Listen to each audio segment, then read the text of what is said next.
What's going on, guys? I wanted to touch base with everybody because we're in the midst of doing something that we feel is extremely important whenever we buy a retail property, and that's doing tenant interviews.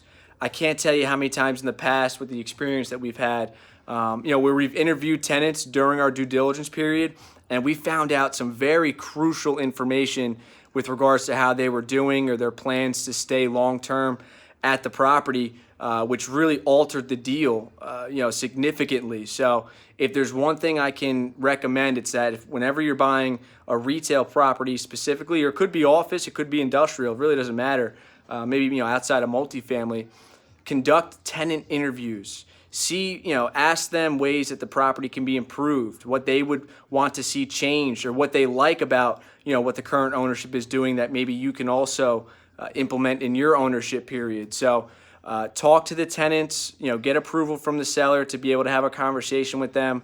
The seller can be on the phone if they want to too.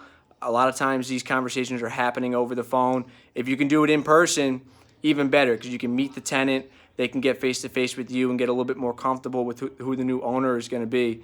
But I can't recommend enough. Perform tenant interviews. See how they feel about the property. See how they feel about how they're performing at that particular location. Find out what initially drove them to want to be there to begin with. And you can really get a lot of great information out of the tenants from these conversations that you're not going to see, in a lease or get from the broker or the selling ownership group. So conduct tenant interviews, make sure you're speaking with everybody, and really get the true story behind the property itself.